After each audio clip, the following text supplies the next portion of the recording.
Salam Bapak Ibu Saudara-saudari kasih Tuhan, kita jumpa kembali pada tanggal 23 Januari 2023 dalam renungan harta sepanjang masa yang merupakan tulisan atau rangkaian khotbah hamba Tuhan almarhum Bapak Pendeta Dr. Yakub Nahua MA yang berisi 365 inspirasi yang akan membantu kita menemukan rahasia kehidupan dalam hari-hari hidup yang kita jalani.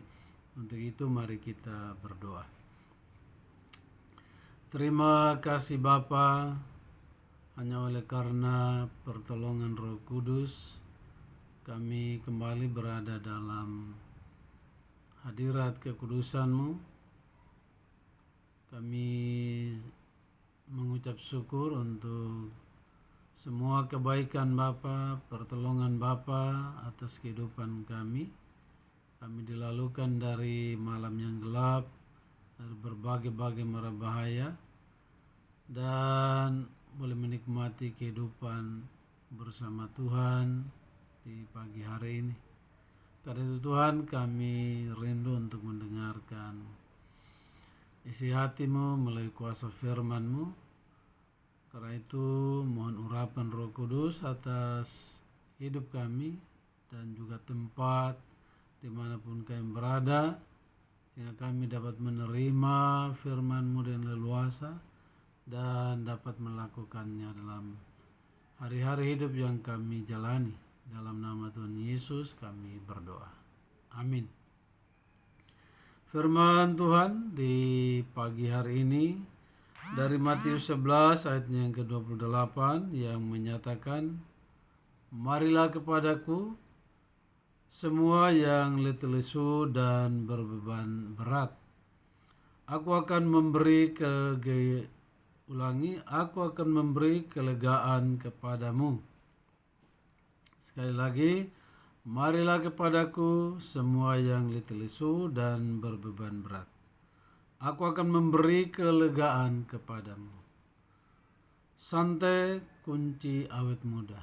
Itulah judul renungan kita di pagi hari ini. Kita sedang hidup pada dunia yang susah dan penuh ketegangan. Sejak 3 tahun yang lalu kita merasakan itu, bahkan hingga saat ini. Alkitab berkata, "Semuanya itu kukatakan kepadamu, supaya kamu beroleh damai sejahtera dalam aku. Dalam dunia kamu menderita penganiayaan, tetapi kuatkanlah hatimu. Aku telah mengalahkan dunia." Yohanes 16 ayat 33. Itu berarti kita tidak dapat melarikan diri dari segala masalah, ketegangan, kesusahan, dan penderitaan yang mewarnai hidup ini.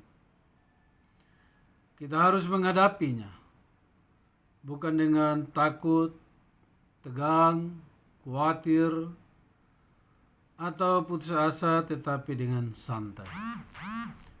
Sikap santai tidak berarti apatis, tidak berbuat apa-apa, dan segala sesuatu akan beres.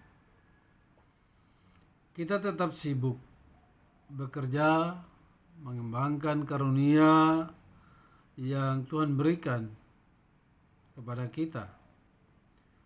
Sikap santai lebih mengarah kepada jiwa kita yang tenang. Sekali lagi, sikap santai mengarah kepada jiwa kita yang tenang, bebas dari ketegangan, stres, dan amarah. Jangan suka marah, nanti cepat tua. Demikianlah nasihat banyak ibu kepada anak gadisnya. Ternyata sejak dahulu orang telah mengetahui bahwa stres yang salah satunya dikenali melalui sikap mudah marah-marah dapat mempercepat proses penuaan.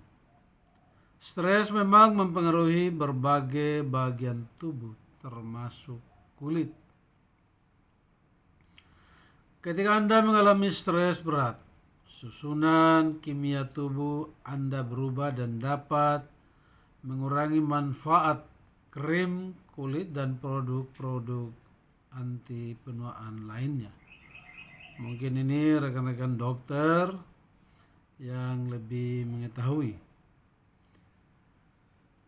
Untuk menghindari akibat stres, banyak orang mencoba mengkonsumsi antioksidan seperti vitamin E, selenium, juga vitamin C dan B. Demikian ungkapan salah satu terbitan harian ibu kota. Ya. Mungkin sekarang lebih banyak lagi saran-saran bagaimana caranya menjaga kesehatan tubuh, terlebih-lebih ya awet muda, kesehatan kulit, ya. Banyak krim yang ditawarkan, yang dijual dan lain sebagainya. Kalau begitu, adakah nasihat bagaimana supaya kita tidak stres dan marah-marah, supaya jangan cepat tua? Alkitab mempunyai beberapa jawaban yang dapat menolong Anda atau kita semua. Yang pertama, menjaga hati dan pikiran. Hati dan pikiran kita menentukan kesehatan kita. Hati yang gembira adalah obat yang manjur, tetapi semangat yang patah mengeringkan tulang. Amsal 17 ayat 22. Karena hati dan pikiran menentukan kesehatan kita, maka pikiran dan hati kita harus diisi dengan hal-hal yang positif. Hal-hal yang menggembirakan hati dan diisi dengan firman Tuhan. Mazmur 1 ayat 2. Yang kedua, hidup teratur dan cukup istirahat. Istirahat yang dianjurkan adalah 7-8 jam sehari. Karena tidur yang cukup mempengaruhi kesehatan kita dan membebaskan kita dari stres. Kita juga harus makan yang teratur. Cara makan dan apa yang dimakan ikut mempengaruhi kesehatan dan hidup kita. Imamat 11, Kejadian 2 ayat 9. Jadi berbicara masalah hidup atau istirahat yang cukup, sepertinya sulit bagi kebanyakan orang di waktu-waktu yang terakhir ini. Karena harus berlomba dengan berbagai-bagai kegiatan yang harus memenuhi kebutuhan hidup, apalagi keinginan hidup. Yang ketiga, olahraga yang cukup. Olahraga yang dianjurkan hendaknya sesuai dengan usia, baik dari segi waktu dan intensitasnya. Ya, berapa banyak kali, berapa waktu ya yang kita gunakan. Untuk frekuensi yang dianjurkan adalah 2-3 kali seminggu. Ya. Bagi yang sudah umur 50 ke atas dianjurkan ya hanya jalan, tidak usah lari. Dan kegiatan-kegiatan pun tidak perlu yang berat-berat, apalagi main badminton, kemudian bola kaki, tenis ya. Jadi hindari. Kemudian yang keempat, berdoa. Dalam doa kita menyerahkan pada Tuhan hal-hal yang membebani jiwa kita, dan saat kita percaya pada kuasa Tuhan, kita merasa tenang dan aman ketika kita percaya kepada Tuhan. Marilah kepadaku semua yang letih lesu dan berbeban berat, aku akan memberi kelegaan kepadamu. Hidup ini adalah anugerah dan karunia Tuhan. Ia mau kita menjalaninya dengan sukacita dan damai sejahtera, dan bukan dengan ketegangan. Untuk itu, Ia memberikan firman-Nya sebagai petunjuk langkah. Mazmur 119 ayat 105. Ya. Kita tahu firman Tuhan itu adalah pelita bagi kaki kita dan terang bagi jalan kita.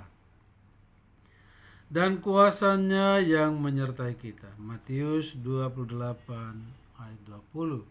Jadi Tuhan masih menyertai kita, tetap menyertai kita sampai saat ini, bahkan sampai selama-lamanya. Kita hidup santai jika kita hidup bersama Tuhan. Ya, di luar Tuhan kita tidak bisa hidup santai, apalagi dalam situasi seperti saat ini. Dan menyerahkan beban hidup yang berat ke dalam tangannya. Itulah kunci awet muda. Jadi kunci awet muda hanya satu sesungguhnya, yaitu hidup bersama dengan Tuhan. Tetapi mari kita perhatikan hal-hal yang harus kita lakukan atau yang menolong kita untuk terhindar dari stres, ya, dan marah-marah dalam menghadapi situasi saat ini, ya. Memang situasi yang tidak bisa dihindari. Yang pertama, jaga hati dan pikiran kita. Yang kedua, hidup teratur dan istirahat yang cukup. Yang ketiga, olahraga yang cukup. Tetapi yang terpenting adalah berdoa. Dan hiduplah di dalam tangan kasih Tuhan. Itulah kunci awet muda, yaitu santai. Tuhan Yesus memberkati kita semua. Mari kita berdoa. Terima kasih Bapa di surga. Semua orang ingin awet muda, tetapi mereka tidak dapat menghindari untuk tidak marah-marah, tidak stres dalam menghadapi situasi di saat-saat ini. Tapi Tuhan memberikan wejangan kepada kami semua melalui kuasa firman-Mu, dan ada beberapa hal yang harus kami perhatikan kalau memang kami ingin awet muda, yaitu santai bersama dengan Tuhan, dengan memperhatikan agar kami tetap hidup, ya, seturut dengan kehendak Tuhan dan anjuran Tuhan untuk datang kepada Tuhan, belajar kepada Tuhan, karena di dalam Tuhan ada ketenangan, ada penghiburan, ada ketenangan jiwa dalam menghadapi situasi apapun juga. Karena itu Tuhan, teguhkan firman-Mu dalam hati dan pikiran kami, dan biarlah kami melakukannya itu sehingga kami tidak stres dengan keadaan-keadaan yang kami hadapi masing-masing. Dan Tuhan tahu kami mempunyai problem masing-masing. Karena itu biarlah setiap problem kami datang kepada Tuhan, terlebih-lebih di dalam doa. Kalaupun untuk menjaga kesehatan, kami harus olahraga dengan cukup, istirahat yang cukup, dan juga menjaga pikiran kami, hati kami, agar tidak terbebani dengan hal-hal yang tidak penting. Di dalam nama Tuhan Yesus kami berdoa. Amin.